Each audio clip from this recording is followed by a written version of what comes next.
Good morning. I'm Christian Clegg, the city manager for the city of Bakersfield. There have been some ongoing questions about what the city's declaration of emergency means. I appreciate the media interest, but may be sorry to let you know that it's not something particularly exciting and that it's a very routine action that we're taking as a formality. The city did not previously declare because we were under the declaration of the County of Kern.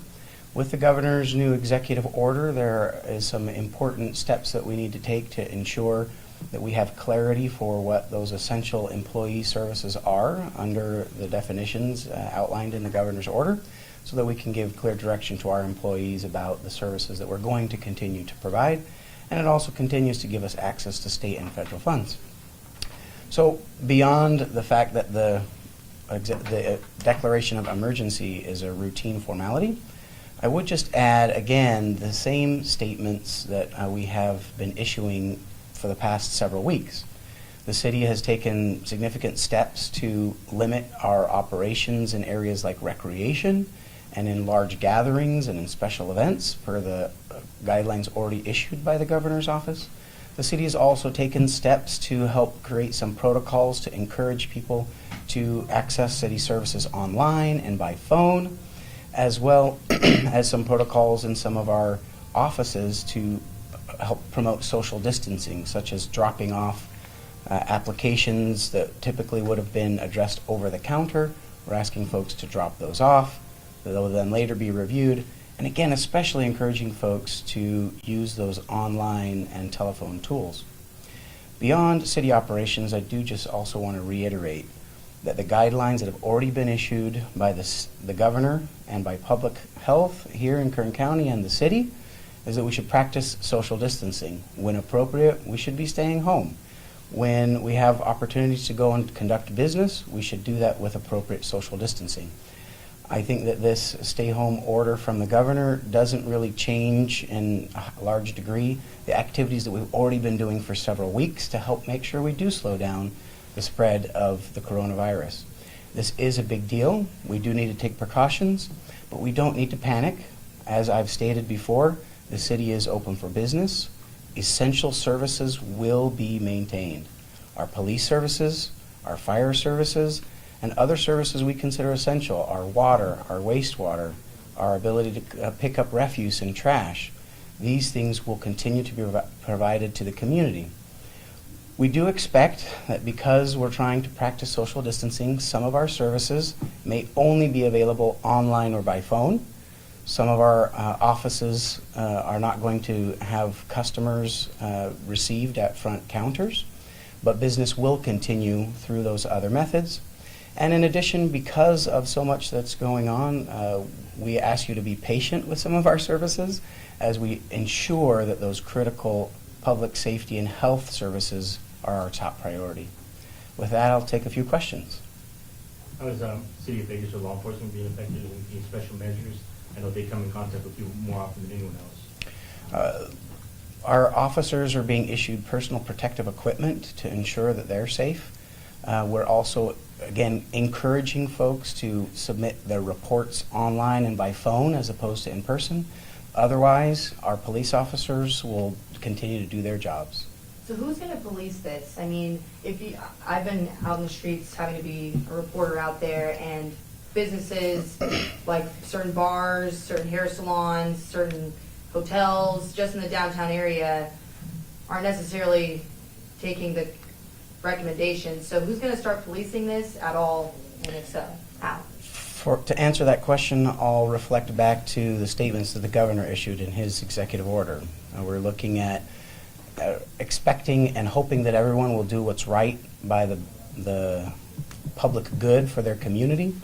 The governor referenced social pressures and encouraging people to follow these guidelines voluntarily because it is the right thing to do. The city is not in a position to begin doing enforcement of the stay-home order, and just as the governor stated, that's largely going to be voluntary. Even the businesses? Even the businesses. If there are particular instances where there are health and safety concerns that are egregious, we'll take those on a case-by-case basis. But as noted in the governor's comments, this enforcement is largely by goodwill, voluntary, and social pressures. So just for clarification's sake, this is not a shelter-in-place order, which is a law enforcement decree, right? So you Correct. can't force people to stay in their homes. This is not a shelter-in-place order. This is a stay-home urging by the governor, and we will be compliant with the governor's recommendations, but it is not a shelter-in-place order. Mr. Clegg, when you began the press conference, you said this declaring state of emergency is rather routine.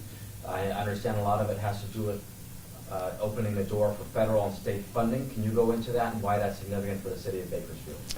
Yes, the federal government has actually already outlined that there are $500 million in FEMA funds that are going to be available for reimbursement for those expenses incurred responding to the COVID-19 issue. And we anticipate there may be other pots of money that come available, and we just want to make sure we're compliant in being able to at least request those. We've had some calls into our station about people unsure if their business is considered essential. How would citizens know? This is a frequent question. The governor's order outlined 16 critical infrastructure services, and the federal government has issued a clarifying document that has more specifics to that. We don't necessarily expect that all of our residents will go to that document and read through that whole list. So the city will be trying to create a summarized list, but it will be for reference only as culled from those federal guidelines. It's not going to be a city-specific order. It will just be reflecting what's already in there to make it a little easier to digest for our community. Beyond that, I would also point people to our public health department. The public health department has established a hotline that's available 7 days a week from 8 to 5. That number is going to be placed on our website for the COVID response. And individuals are taking those calls readily to understand what does this mean for me and my business or me and my family. Are there any specific departments within the city that are going to stop operating or really slow down what they're doing? I would actually first reflect that we've already made some operational changes, like for recreation, by example. Our sports programs, our pools, our community centers, they've already been closed for more than a week. There are other operations that will slow down. As I mentioned, we ask for our community to have patience with us as they do some of their licensing payments and some of the business that they would do with the city treasury. Some of those operations I think will be a little bit slower. And as well as in our permitting center, that some of our protocols we put in place to have social distancing may create some delays.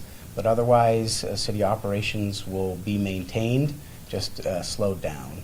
Are the parks going to remain open? Parks are going to remain open.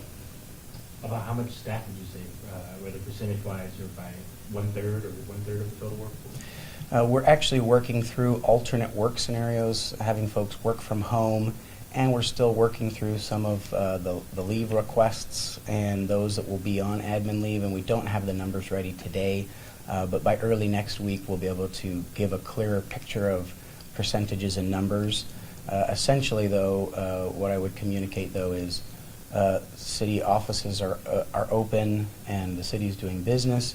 There just may be some limitations that we're pushing, again, to have online and phone business only in some instances, and in other instances, we'll just have some delays. So the governor, you really mentioned a lot of things that he mentioned in the press conference yesterday. One of the things he mentioned was if you see something, say something sort of guidelines. So again, I'm going to go back to this policing thing. When is there a scenario that you could give us a Wikipedia intro version example of when a community member should be vigilant in reporting it to law enforcement officials that someone isn't necessarily complying and is now a risk to the community?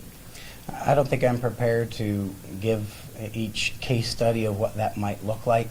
The governor said that many individuals are starting to get a sense of what this means and what this doesn't mean, and I think I'll leave it to his statements again and not try and go beyond that as far as how we expect people to do self-regulation and self-policing on this. Mr. City Manager, the City Council still has a role to play here, right? Can you explain that and what the significance of that might be? Absolutely. It is within my authority as the Director of Emergency Services to declare emergency, but that then needs to be ratified by the City Council, and that will come forward to them at Wednesday's City Council meeting on the 25th. What's the level of coordination between you guys and the county? I know public health says there's about 250 tests that are still waiting results, and obviously we could see our numbers increase. We're in constant communication with public health. We've also had very regular communication with the county to talk about how they're addressing it, just to share best ideas as well as have consistent messaging. And I would say, because the question was raised, we do anticipate that the number of confirmed cases will increase. That's largely because we're doing increasing testing, but it's also expected. We knew that the number of cases would increase. It's part of the projections and part of the plan, and the good news is I've met with public health and I feel very reassured that they're ready for this. Our medical professionals are ready for this. It was, again, part of what we expected. We're just taking these precautionary measures to make sure that we slow down the spread so that they have the capacity to respond appropriately. I don't mean to harp on this, but as a viewer, if I was watching this, if I was looking out the window and seeing a hair salon open right now, I wouldn't know what to do and what was allowed in the city of Bakersfield. So can you quantify those businesses, not so much you going out of your house, you've made it very clear, go on your walks, be safe, practice social distancing, but these businesses that are remaining open, what is your message to them that are considered non-essential?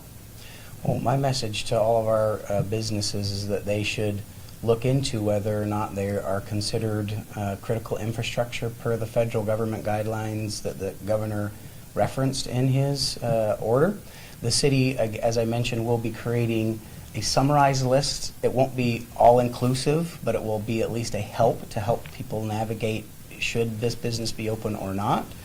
And if individuals have questions, we encourage them to call public health for clarification. Many people in the community have basically just said, like, are the police going to do something about this?